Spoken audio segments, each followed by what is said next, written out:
Morning সকলকে। অনেক দিন পর আমি আবার একটা মিনি ব্লগ নিয়ে হাজির হয়েছি আপনাদের সামনে। আশা করি আপনারা সবাই খুব ভালো আছেন। বৃহস্পতিবার তো আমাদের এখানে সকাল থেকে তেমন রোদের তাপ নেই, কিন্তু এতটা হিউমিডিটি যে প্রচণ্ড ঘাম হচ্ছে। তার মধ্যে আমি যোগা করে উঠলাম, তো আরও গরম লাগছে।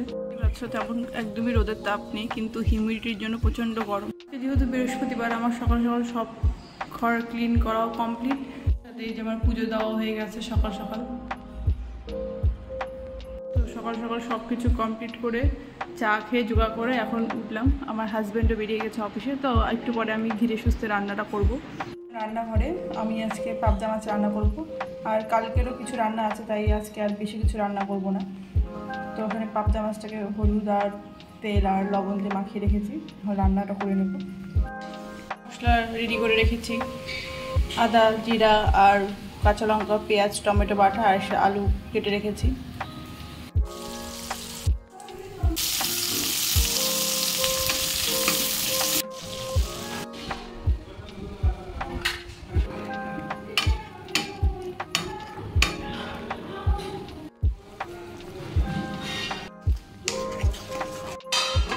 তো মশলা কষিয়ে রান্নাটাকে ঢেকে দিলাম। আর সকালে যেহেতু আমি একাই ব্রেকফাস্ট করব, তার জন্য দুধ কমপ্লেক্সই খাচ্ছি। তো এখানে আবার ঢাকাটা তুলে মশলাটা ভালো করে কষিয়ে মাছগুলোকে দিয়ে দিলাম। রান্না কমপ্লিট হয়ে গেছে। আমি মাত্র আবার স্নান করে আসলাম। রোদ্রে তেমন তাপ নেই, কিন্তু বাতাসে যেহেতু হিউমিডিটিটা বেশি, তার জন্য প্রচণ্ড ঘাম হয়। আর অনেক সকালবেলা স্নান করেছি, রান্না করলে তো আবার গরম লেগেই যায়, তাই একবার স্নান করে আসলাম। এখন একটু বসবো, গান শুনবো। আমার সব কাজ কমপ্লিট। আবার তোমাদের সাথে দেখা হচ্ছে বিকেলবেলায়। বিকেলের দিকে বেরিয়েছিলাম, ড্রাই ক্লিনার্সে প্রথমে গেলাম। তো সেখানে আমার একটা জামা ছিল, সেটা নিয়ে আসলাম। তারপরে ইনফোসিটিতে গেলাম চা খেতে।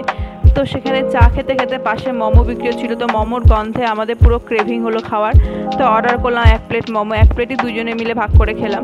তারপর ওখানে গেলাম ভি মার্টে, একটা টি শার্ট এক্সচেঞ্জ করার কথা ছিল, সেটা করতে গেলাম। আর ভি মার্টে ছিল প্রচণ্ড ভিড়। আর কাল থেকে শুরু হচ্ছে উড়িষ্যাতে রজ সংক্রান্তি, তার জন্য প্রচুর ভিড় ছিল।